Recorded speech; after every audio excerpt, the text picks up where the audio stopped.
right in the middle. Yes. Ram it. Okay, dodge his attack this time. Ah! Yes! Man, I wish that instead of playing this, I could, like, sit down on my lazy butt and watch it, except that Papyrus is voiced by Bryan Cranston. Damn. If only. Oh, come on, you again? Can I talk to you about drugs? No. Hello! What do you want this time? This is the second time you've shown up at my door. But it's the first time I've shown up this year. That doesn't mean I wanted you back. Also, what's up with your voice? Never mind that. You wanted an Undertale cartoon? I got one for you right here. There isn't, like, poison gas in this thing, right? It's a DVD case. Yeah, but it's also one from you, so that's pretty sketchy. That'll be $9.99, Bye. Okay, let's get this over with. What did you give me?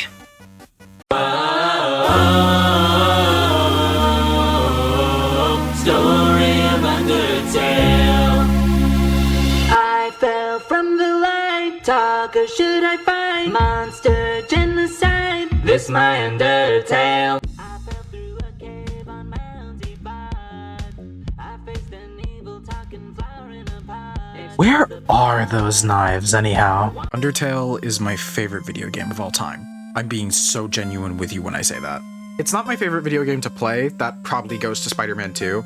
Like, the one on PS5, not Spider-Man 2 Enter Electro, or Spider-Man 2 the movie game, or The Amazing Spider-Man 2, or Spider-Man 2 on the Game Boy Color. But in terms of personal impact, story, and overall craftsmanship and creativity, I appreciate Undertale more than any other game out there. I sincerely would not be here, and would not be the person I am today, if not for the lessons this game taught me and the people it allowed me to meet. Yeah, I'm biased by saying this, but if there's any video game out there that deserves a cartoon adaptation, it's this one. Obviously, there's already a couple indie games that already have cartoons, like Cuphead, which is incredibly delightful, and Hello Neighbor. Peterson is acting very suspicious after his children, Aaron and Maya, gone missing. But I think Undertale absolutely deserves a cartoon with a serialized story. I think the kind of world this game shows us is incredibly unique, and you can interpret it in a lot of very interesting ways. That being said, there will be spoilers for Undertale. I know it's a almost 9-year-old game, Jesus. But if you haven't experienced it by now for whatever reason, please go do so and do it as blindly as possible. You won't regret it. Anyway, there's a lot of things that I feel should be done with a cartoon like this, and a lot that shouldn't be done. I want to get the biggest things that shouldn't be done out of the way, and then we'll get to the others along the way. Okay? Okay. What you shouldn't do is have a game about pacifism and friendship be boiled down to nothing but its fight scenes, kill off Alphys as soon as she shows up so that you can basically ship Undyne with a straight man but be too much of a coward to say that's what you were doing, make up soul traits that do not align with the ones already established, insist the story is an alternate timeline and thus imply your story is completely plausible within the realm of the original game despite the mountains of problems with that, kill off characters every couple episodes so that you can get attention because you don't know how to write character drama without someone dying or someone fighting another person, write characters extremely out of character, have terrible backgrounds, and trace other people's works! Oh, and don't forget mistreating your coworkers. Let's just be glad that there isn't an Undertale animated series like that, and if there ever was an official one, they probably wouldn't do this. Toby and Temmie would simply just not let that happen. With that out of the way, though, there are 3 pillars of what to do with an Undertale cartoon. There's the art style, the story and characters, and, silly bonus stuff that I won't go into too much detail on. Like, tiny details to add and what the voice cast would be. Let's start from the top.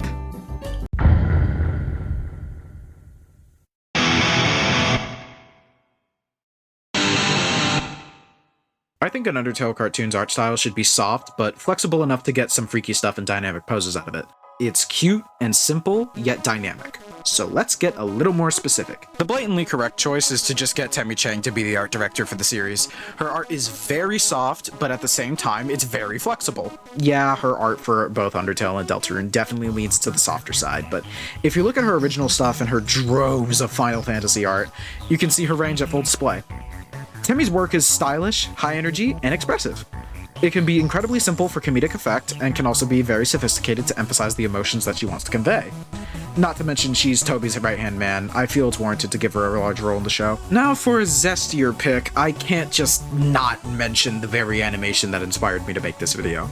There's been a lot of UTDR animations out there made by incredibly talented folks, like Underverse by Jacky,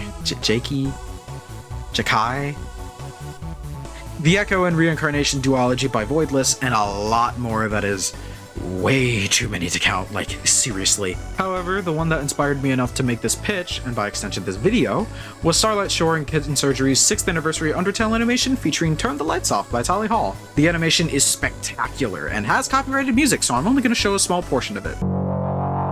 Cool, right? Go watch the rest of it. But seriously, this art style is really, really good.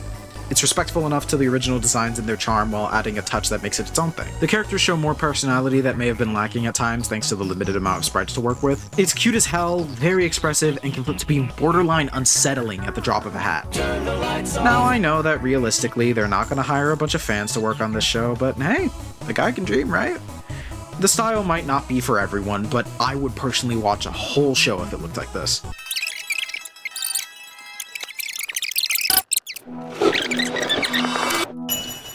Basically, what I want to get across with this section is that if this cartoon was a thing, you'd have to strike a balance of both cute and cool. You gotta be simple, but not to a comedic or bland extent, and dynamic, but not too flashy. Honor the games and keep the designs accurate, but don't be afraid to make some slight tweaks. Next is the story and characters. Just do the pacifist run. Okay, I feel like I should elaborate more on that. Undertale's a game about pacifism and friendship, first and foremost. If you think otherwise, I'm sorry, you're just wrong. The true ending literally only happens if you befriend everyone, and the worst ending happens if you go out of your way to make sure everybody fucking hates you. It's one of the reasons why I think that an Undertale cartoon should only adapt the pacifist run. So, let's make a 13 to 26 episode long season of an Undertale cartoon. Preferably with a 22-minute runtime per episode. If you do 13 episodes, you can just adapt a story going from beginning to end, no filler. But if you do 26 episodes, you can have filler, where we get to spend more time with these characters and have them get up to silly shenanigans. I can totally see a whole episode dedicated to the Shiren concert you can do during your fight, or the Burger Pants side quest. Now, I know that filler is a very controversial thing for reasons that I think are completely justified and well spoken, but keep in mind, the fans will be watching this. They've experienced the story a bajillion times, whether it be combing through the original game head to toe for lore, or seeing a bunch of AUs that tell the exact same story, except Sans sounds like Giancarlo Esposito. And you touch yourself! I know that it might break the pace a little bit, but I feel like that this show should be allowed to do new things with these characters. Put them in scenarios that the original game just didn't have time for. In my opinion, filler is not always like consistently the most fun thing to watch, but if you do it right, it's gonna be fun. It's gonna be fun, and I think that this show should strive to tell a good story, but also just be a fun and entertaining cartoon that you could sit down and watch. I think that's what this show should strive to be. The fans need something new to chew on, not to mention spending more time with the characters allows for more time to get attached to them, which makes the ending more powerful.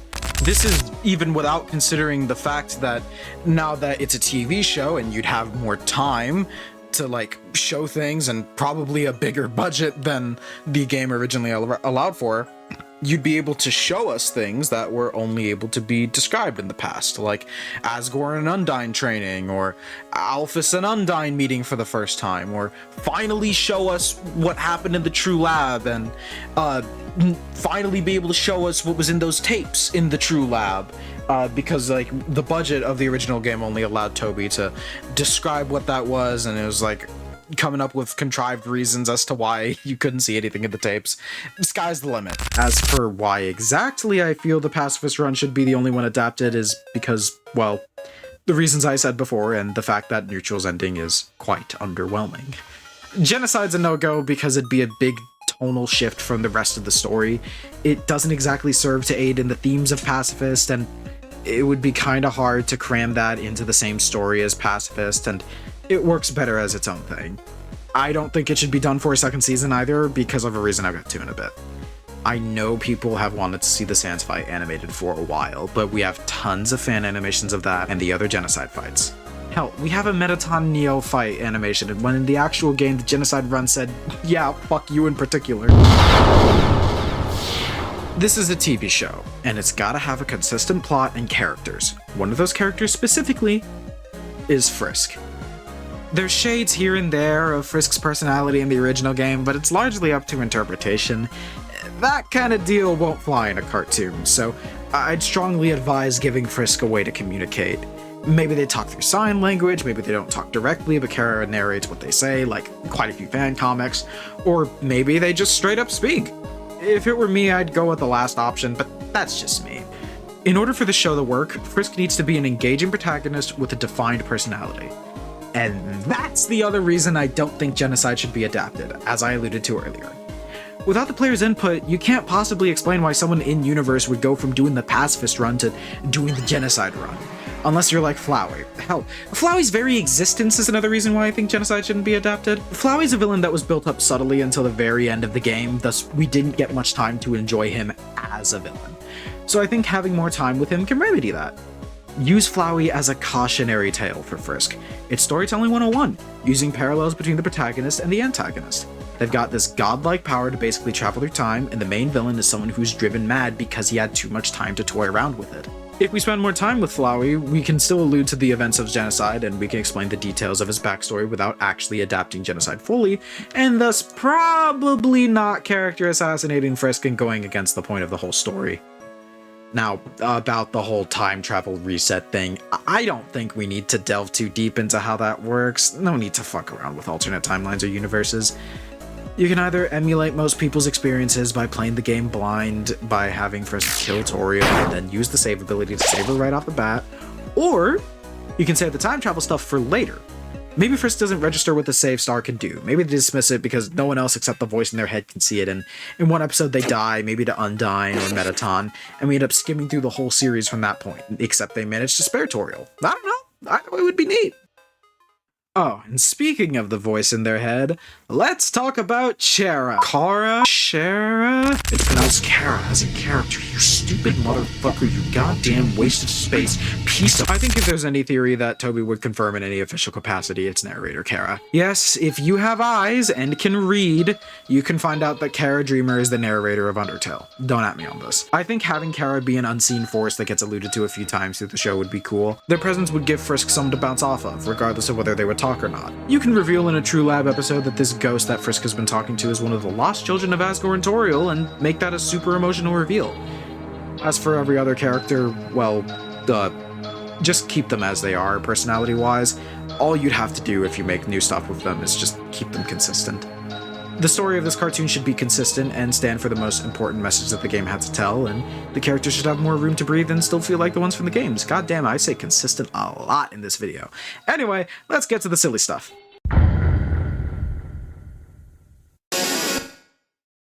Okay, so don't get me wrong, I love Gaster lore as much as the next guy. I live for that shit.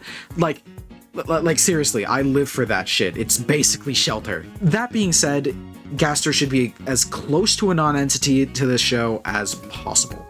I don't want a scene where Frisk waltzes into the Grey Door, sees Gaster, and is all like, "Whoa, who's that?" And Gaster's like, "Ooh, I'm W.D. Gaster, I'm mysterious, ooh, booga booga." And he disappears, and Frisk is like, "Whoa, my god, who was that guy?" Because if you do something like that, the audience is gonna be expecting an answer. And I'm sorry, but I don't think we're gonna find out who Gaster is in a cartoon adaptation that isn't canon. Maybe sneak the Grey Door into the background of one scene of Waterfall. Maybe if you want to do a deltarune cartoon when the time comes, you can sneak parts of entry number 17 into the credits for sequel Braid. I don't know. I prefer just not acknowledging him at all because we don't know if there'd be a chance for another cartoon based on the games to fill in the blanks. Cartoons are different from indie games. Another game can be made simply if the developer wants that to be the case. With cartoons, there's getting the animators and voice actors and approval from higher-ups in the studios and distributors and blah blah blah blah blah. Unless Temmie decides to just devote the rest of her life to animating an Undertale cartoon. Tem, if you're watching this by some miracle, don't do that, please. That sounds incredibly taxing. That's the kind of thing we're dealing with here. As for season 2, I don't want one.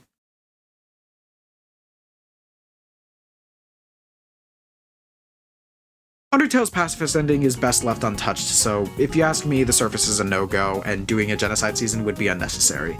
With 26 episodes max in the docket, you'd be able to explain all the things that genocide would usually explain in this adaptation of the pacifist run. As for 2 other silly things before we get to the last big silly thing, I think it'd be sweet and cute and silly if every time a character made a funny face or snapped to look at something behind them or whatever, that their original text noise from the games would play. And also, Of Monsters and Men should do music, or at least have some of their already made music in it, because their early stuff gives off like the same nostalgic and cozy vibe that Undertale's associated with by a lot of people. It's very folky and bittersweet. And now for the final silly thing. My fan casting. I'm so ready for everyone to tell me that I'm wrong. Not that there'd be anything wrong with people disagreeing with me, but it's gonna happen. Undyne's voiced by Kimberly Brooks, but I don't think that she should sound exactly like Jasper, but the vibes are right. Alphys is voiced by Shelby Rabara, and it'd work as long as you don't just ask her to do her fucking Peridot voice. Just because I ask you to get someone who voiced an iconic character before doesn't mean I just want you to do that character's voice. Unless it's Keith David. Keith David, if you work with me, I'm gonna ask you to do your Spawn voice. Fat boy. Bob is voiced by Alex Hirsch. Come on, you know I'm right. Azriel was a trickier one because I've casted 3 other people as him before. I've casted Zach Callison, that didn't really fit. I casted Sean Marquette, that would have been great, but he's too old now.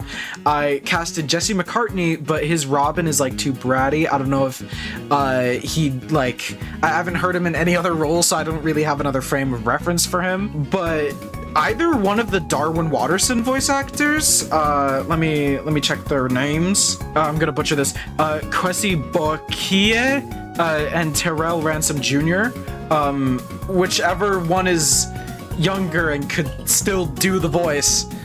Yeah, that's your Azriel. Papyrus is voiced by Darby Cubit. I know he's not a super well-known guy, but I loved him in UT the Musical by Man on the Internet, and I think he'd be a great Papyrus in a professional setting. Sans is a funny one, and I think either Bill Fagerbaki or Roger Craig Smith could work. Yes, I know Roger's the Sonic guy, but work with his deeper and chiller range, and I think he'd be fantastic about it.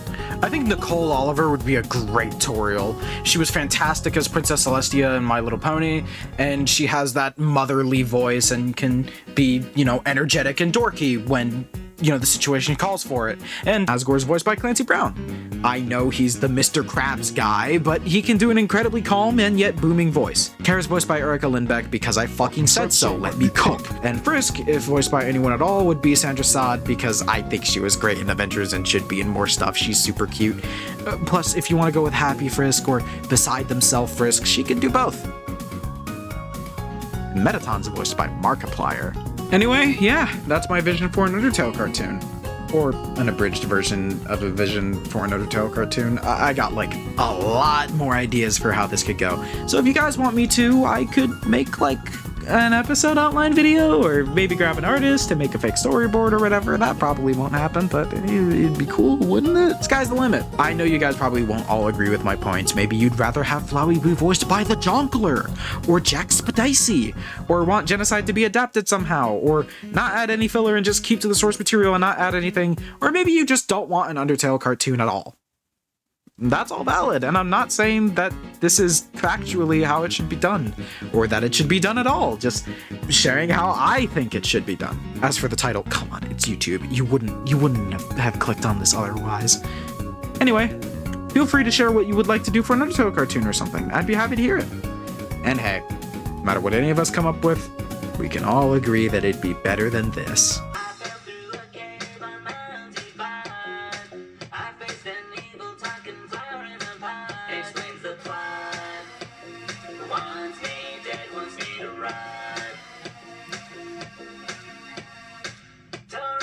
Do you ever think about what it's like to have this as your legacy on the internet?